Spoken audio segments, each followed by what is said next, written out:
I reached out to the team over at PocketGo and requested they send me their handheld for review, and they obliged, requesting that I created a video for my subscribers on this device. You're here for this review, so let's keep it short, simple, and to the point. Is this device worth your money over any other similar devices or not? Find out in today's video.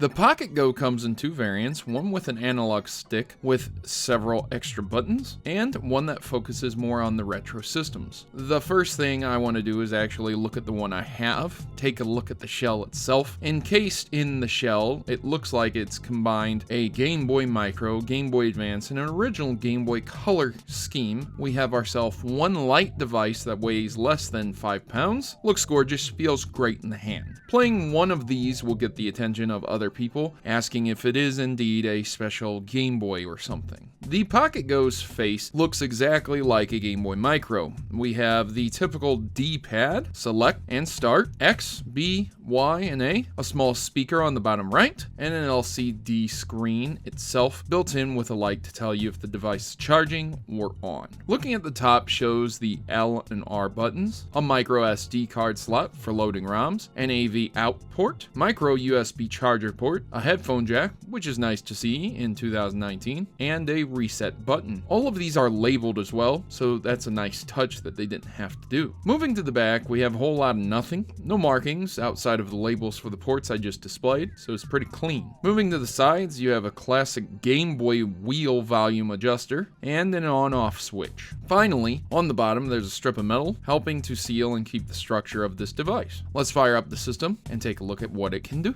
First up, you will be greeted by the classic green Game Boy-esque PocketGo screen.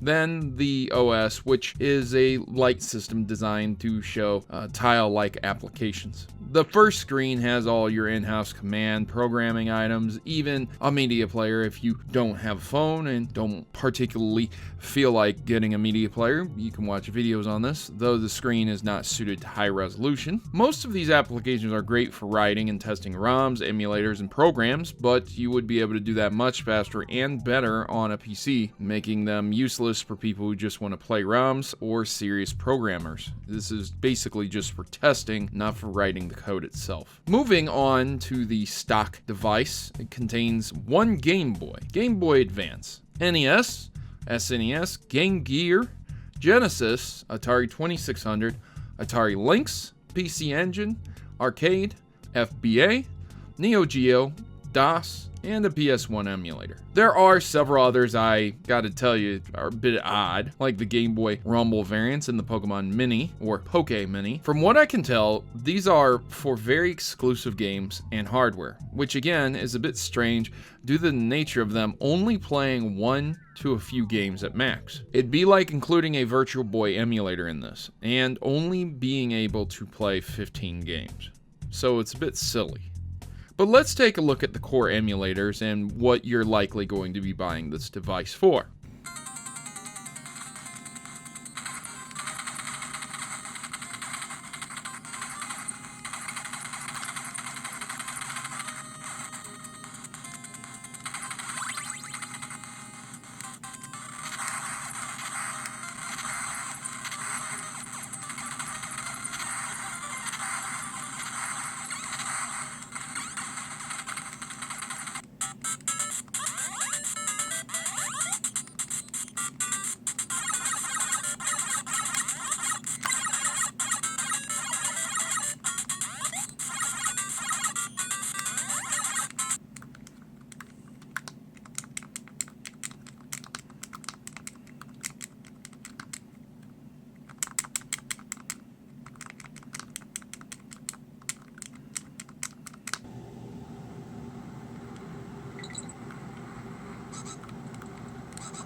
The PocketGo also has some other interesting games included, like Cave Story and Doom. This device is most definitely not the preferred way to play these games, but getting comfortable handheld device like this under $50 preloaded with games is absolutely great. Doom runs on anything. You can play it on this if you wanted to all the way to the end, but you probably wouldn't want to do that. This little thing even runs Quake, which is stunning to think how far technology has come. By selecting the proper ROM, a USA compliant one with NTSC 60 frames per second, these are the ROMs that you're going to want to go after, not the European one. The European versions of these ROMs can cause issues with NTSC screens, mismatching frames per second, causing screen tearing and blurring. But unlike a lot of the other systems I have reviewed in the past, this one does allow for setting changes. So by going into each game, you can uniquely set everything you want, fixing any issues you might have. This is great, but also annoying, because if you're a very specific hardcore gamer, you can customize every game which way, any way you would like. But if you are giving this to a kid, they might not have any idea how to alter a setting properly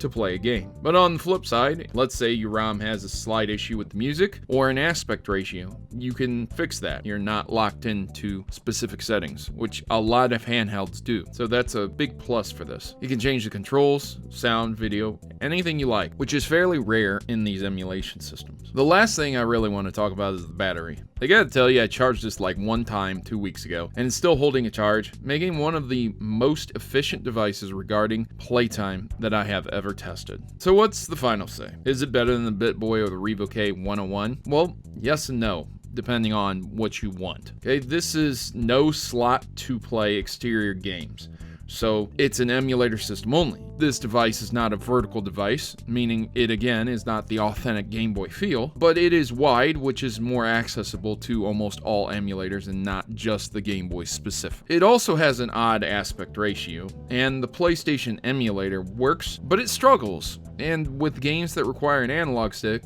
it's not going to be a good time for you because you don't have one unless you buy the analog stick variant. And the sound is very weak, being one speaker, so it forces you really into using the headphone jack. But complaints aside, this is one of the most solid handheld emulation devices that I've ever had. It feels nice, it plays nice, plays smooth, and any issues I've ever had with it I was able to fix in the settings of each game. So that makes this device a great buy for any gamer, especially during holiday seasons or birthdays. So I want to thank the nice people over at PocketGo for sending me this, and invite you to check out their website if you're interested in getting one for yourself. Again, they're not giving me a kickback for this, they just sent me the device for free. So there's that. Ladies and gentlemen, I really appreciate you taking the time out to view this video, and if you found it informative, please make sure to leave me a big thumbs up, like and share this with everyone else you know that would be interested in this device. And Pokemaniacs out there, this is a genuine device that goes all the way up to the Game Boy Advance and a little bit further. So if you're interested in playing some old Pokemon retro games and you want to have a Game Boy-esque device, this is the perfect match for you. Now, I've been your host, Protomario, and I'm signing out. As always, good gaming, God bless, and thanks for taking the time out to watch this video.